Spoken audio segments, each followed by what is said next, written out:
What's up, everybody? We've been looking for a Cat Back exhaust kit for our 2017 Jeep Wrangler JK Sport 2-door. It turns out that's a pretty deep rabbit hole to go down because there are a ton of exhaust kits for the JK Wranglers. And to further complicate our search, we were looking for what is sometimes referred to as a crawler exhaust, where the exhaust and exhaust tip actually terminate before the rear axle, which differs quite a bit from the factory setup. And after trying a bunch of different search terms on Google, including made in the US and stainless steel, I found a Cat Back exhaust kit offered by a company that I had never heard of before, Quicktime Performance. So I reached out to Quicktime Performance and asked them if they would be willing to offer any discounts in exchange for a YouTube video review. They said, sure, offer me a small discount, so I ordered their kit and had it shipped to my door. I should add that I have no ongoing relationship with Quicktime Performance, and there was no discussion about a favorable review in exchange for the small discount I did receive. The Cat Back kit I received, consisting of their AR3 muffler, was packaged very nicely and came with the needed hardware and clear instructions. In addition to being made in the US out of 304 stainless, the other thing that interested me about this Quicktime Performance muffler was this internal baffle that's intended to reduce drone. Really, the hardest part of this install is removing the factory exhaust. It's not difficult, it just takes some time. We did opt to cut one of the factory band clamps up near the cat just because the nut on the clamp was in a suboptimal position to access it with a wrench.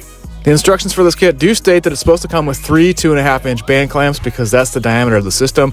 We received 2 of the 3 clamps that were sized at 69.9 millimeters, which is 2 3/4 inches. We tried out one of those larger clamps but couldn't get it tight. The third band clamp that had the exhaust hanger welded to it was sized correctly at 63.5 millimeters or 2.5 inches. I'm confident Quicktime would have remedied this apparent packing mistake if I had reached out to him, but when it's Saturday afternoon and your Jeep's torn apart at a buddy's house, you head to your local auto parts store to grab a couple of 2.5-inch universal exhaust clamps to fix the problem and get your Jeep back out on the road. Now, aside from the incorrect band clamp issue, I will say this kit bolts up super easy and the fit and finish is pretty nice.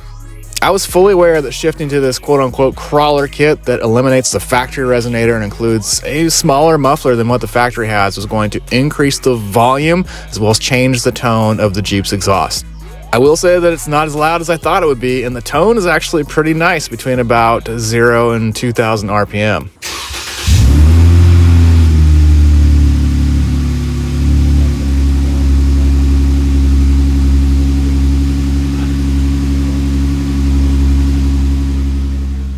I will say that I captured some before and after readings with a decibel meter iPhone app, and I realize that's not super accurate, but it did show a probably 8 to 9 decibel increase, both at idle and at 1500 RPM, cruising at about 40 miles an hour, which I think would be 5th gear in the transmission.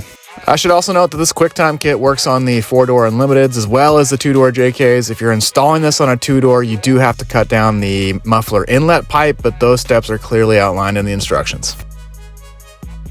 So if you're sniffing around crawler exhaust kits for your JK, I wouldn't hesitate to give the Quicktime Performance kit a look. While we did increase the exhaust volume, although I think the tone is better, we improved our departure angle and shed about 20 pounds when we ditched that factory muffler.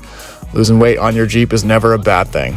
This exhaust kit also opens up the door for another modification that we'll talk about down the road. Until then, thanks for tuning in to Trash Panda Garage. Until the next time, get out there, build something.